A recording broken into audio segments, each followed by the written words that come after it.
नमस्कार सांग माने मु लिपि आपण मानक स्वागत करुच्ची आज नुआ वीडियो को सांग माने एबे तो मार्केट रे बहुत हमर मक्का मिलुची चलंतु आज मक्का रे गोटे नुआ रेसिपी जोटा कि हम कहंती कॉर्न रो लॉलीपॉप तयारी करिबा सेति पई मु वर्तमान से मक्का को ग्राइंडर जार रे थरे कि दुई थर एमती भल भाव बाटी नेबे सांग मैंने बाटी सारा पर ताकू आमे गोटे जार को बा जगह को काढ़ी नबा देखो सांग मैंने वर्तमान देखो सांग मैंने वर्तमान सब मक्का को ए भली भाव रे मु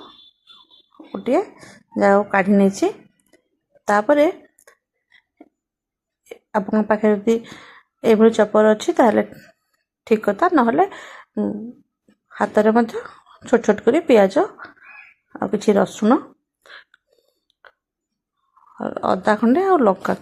आपन भल भाव रे काटी नेबे चपर साजर कले टिके भल भाव रे ग्रेट हेगिरी बाहर थाए देखंतु आपको भल भाव रे चॉप कर देला पर एही भली भाव रे छोट छोट प्याज गुड़िक हो जाइए एबे आमे जो मक्का रखी से पियाज पकाई नवा तापरे से मु दुईटी आलू सिझेकी रखी ताको इतरे पकेगी नेची से आमचूर पाउडर गोटे चामच तापर किछि चिली फ्लेक्स देखो सांग माने एबे स्वाद अनुसार लूण आउ हमर कलर लगी किछि हल्दी गुंड आमे इतरे ऐड कर देबा हल्दी गुंड होछि ऑप्शनल आपन को पसंद हले देबे न हले स्किप कर नेबे तापर मोठी चीज भी इतरे पकई नेछि चीज भी ऑप्शनल आपन पाखे अच्छे जे आपन पकेबे न हले स्किप कर नेबे तापर याको सब हमें हाथ रे भल भाव रे गोले नवा जेहेतु मक्का और जली अंश थाए ताको आमे बाइंडिंग पई आमे एठी 2 रु 2.5 चम्मच हमर चावल गुंड व्यवहार करछि आपण चाहिले ब्रेड कॉर्न किंबा अरारोट पाउडर भी व्यवहार करि परिबे सुजी मध्य देई परिबे किंतु मैं चाउल गुंड व्यवहार करछि एबे याको सब भल भाव मिसई सारा पर आमे किछि पानी नै करी हाथ रे मारी नेबा आउ सेपट देखो मु कड़े रे अल्प तेल पकई नहीं आपण यदि डीप फ्राए करिया को चाहती ताले बेसी तेल पकईके ठी आपण छाणी परिबे एयर फाइबर थिले आपण तिरे मध्य एयर फ्रायर रे करि परिबे देखंतु एबे हाथ रे पानी किछि लगे नउचे आउ ए जो बैटर को एतने भलो भाव रे पतला करके आप बैटरटा जो बनइबे बेसी मोटा करिवे नाही एभली भाव रे एथि मोटी गोटे आइसक्रीम स्टिक नेछि ताको आइसक्रीम स्टिक रे लगे करी लॉलीपॉप भलिया आपण चापी के प्रस्तुत कर देबे एभली भाव रे मु सब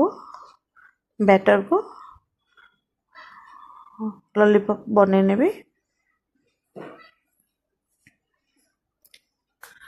आपण मान को मोर वीडियो भल लागिले लाइक करबे संग माने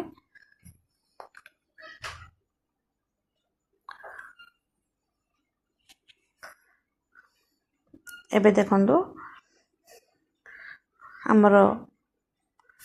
केते गुडी लॉलीपॉप तयारी हो जाइछि एबे याको आमे तेल रे पके सब फ्राई करिबा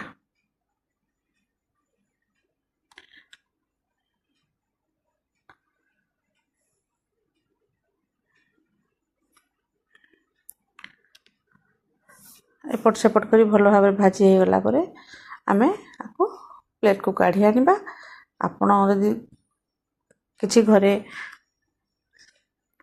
चटनी प्रस्तुत करछन्ती चटनी सहित खाइले माने बहुत भल लागिथले नहले आपण आपको साधारणतः टमाटो सॉस संगे मध्ये सर्व करि परिबे।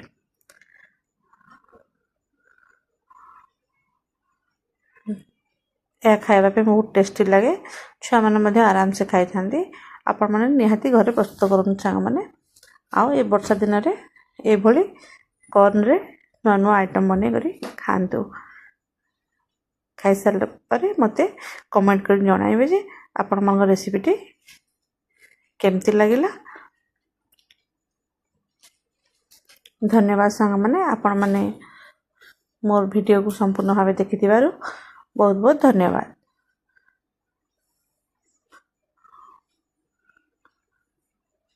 नमस्कार सांग माने।